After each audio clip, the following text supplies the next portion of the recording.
উপজেলা নির্বাচনের প্রথম ধাপে দুপুর 12টা পর্যন্ত ভোটের হার 15 থেকে 20% জানিয়েছেন ইসি সচিব জাহাঙ্গীর আলম।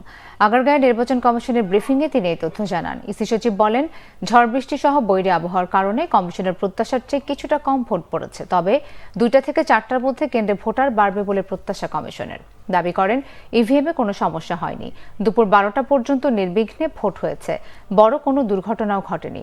অনিয়মের কারণে খাগড়াছড়ি জেলার লক্ষ্মীছড়ি উপজেলায় একটি কেন্দ্রে ভোট স্থগিত হয়েছে। এছাড়া 2-1 জায়গায় বিচ্ছিন্নভাবে বিশৃঙ্খলা হয়েছে।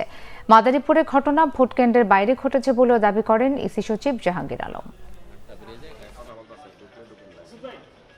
পরে অঞ্চলভিত্তিক 15 থেকে 20% হারে ভোট কাস্ট হয়েছে দুপুর 12টা পর্যন্ত। যে প্রাপ্ত তথ্যগুলো, বড় ধরনের কোথাও কোনো দুর্ঘটনা ঘটেনি। 2-1টি জায়গায় বিচ্ছিন্ন ঘটনা যেখানে ঘটেছে, আইনশৃঙ্খলা রক্ষাকারী বাহিনী সেখানে কঠোর ব্যবস্থা নিয়েছে। প্রাপ্ত তথ্য মতে একটা ভোট কেন্দ্রে শুধু ভোট গ্রহণ স্থগিত হয়েছে, এছাড়া আর কোথাও কোনো ভোট গ্রহণ স্থগিত হয়নি। তবে অনেক জায়গাতেই আকাশ মেঘাচ্ছন্ন, সকালে বৃষ্টি হয়েছেন। চরাঞ্চলের কিছু কিছু জায়গায় আসলে ঝড়ের কারণে রাতেই বিদ্যুৎ বিচ্ছিন্ন ছিল। এই কারণে ভোটারদের উপস্থিতি দুপুর পর্যন্ত আমরা যেভাবে প্রত্যাশা করছি তার চেয়ে হয়তো কিছুটা কম রয়েছে।